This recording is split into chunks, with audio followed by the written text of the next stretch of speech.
मध्ये गेलेले आहे आणि त्यांनी पाहिलं का आपली शक्ती कमी पडते, ते तसेच धावत कैलासाकडे गेले आणि कैलासावर गेल्यानंतर शिवाला सांगू लागले की असाची घडलेली घटना आहे म्हणून. आता सती गेल्यानंतर शिवाचा पारा कितीवर जाईल? शिवाचा पारा चढतच नाही, चढला तर कोणाच्या जगाचाही नाश करू शकते. एक तर शिव तत्व असा आहे की शिव घोडा चक्रवर्ती अभंग म्हणतो आपण.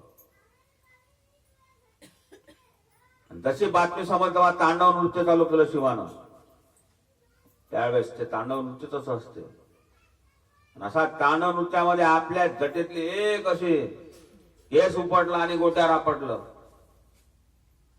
त्याच्यापासून शिवाचा अवतार दुसरा तयार झाला, त्याचं नाव वीरभद्र.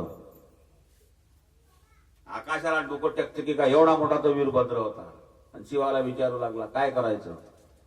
म्हणजे काहीच करू नको, या शिवगणासोबत जा आणि दक्षाच्या यज्ञाचा विध्वंस कर. त्याला अहंकार झाला, काही हरकत नाही.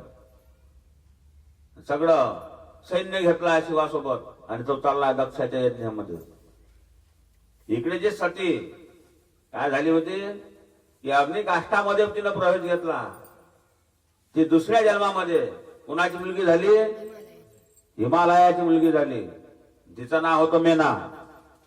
पुन्हा ते शिवाशी मग समोर लग्न करते आणि दक्षाची तिला हे झाली. आणि तो गेला मग तिथं कोण? वीरभद्र. कशी वावटोही सुटते त्याप्रमाणे सगळे लोक म्हणे काय आला आणि काय नाही वावटोही सारखं हे पाहायला लागले. त्या अग्निकुंडामध्ये काय केलं, यांनी प्रवेश केला. कोणी लघवी करून लागले, कोणी यज्ञ फेकून राहिले. मग एका धनानं त्या वीरभद्रानं दक्षाला पकडलं. दक्षाला पकडल्यानंतर दक्ष काही मरत नव्हता असा. त्याची मुंडकी टाकली कापून.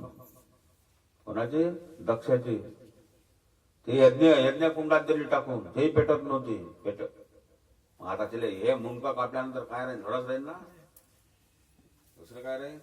त्या कुशाचे दात उपडले, भृगूचे हातपाय गेले.